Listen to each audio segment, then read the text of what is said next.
আজকে যেমন 3 দিন আগেই বাংলাদেশের ছেলেরা বিজয় দিবসের পতাকা নিয়ে বেড়াচ্ছে, দেখাচ্ছে যে ঢাকা আগে জয়ী হয়েছে। তাই সবার কাছে বাংলাদেশি পতাকা কয়েকদিন আগে। অন্যান্য ডিস্ট্রিক্ট, গ্রাম অঞ্চল, পল্লী অঞ্চল তো ওরা যেদিন 16 ডিসেম্বর সেদিন পতাকা উঠাবে। আজকে 2-3 দিন আগে থেকেই ঢাকার লোকেরা পতাকা উড়াচ্ছে, বিজয় দিবস মানবে। এই জন্য বিজয় দিবস উপলক্ষে আপনার চক্ষু চিকিৎসার ব্যবস্থা করেছে আপনারও এতে বেড়ায়েতে বিজয় দিবস উপলক্ষে।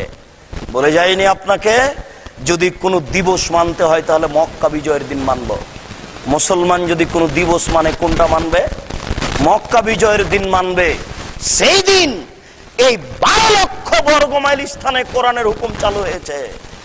সেই দিনকে মানুষ মানতে পারে খুশির দিন বলে।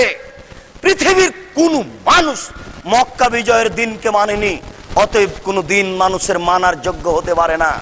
যুবক, তুমি বিরোধিতা কি করবে? তোমাকে বলে যাচ্ছি, তুমি মনে রাখিও, আমি মুসলিম চিররণবীর মরণকে করি না ভয়। মরলে শহীদ, বাঁচলে গাজী, উভয় সমান। মরো যতটুকু, বাঁচাও ততটুকু। মরলেও জান্নাতি, বাঁচলেও জান্নাতি। জেলেও যতটুকু, সেলেও ততটুকু। জেলের বাইরে যতটুকু, ভিতরে ততটুকু। উভয়ই সমান।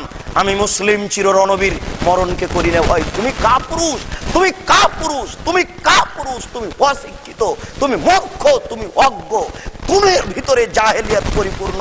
তুমি কেন রাস্তায় মূর্তি তুলে এইভাবে করে বেড়াচ্ছ?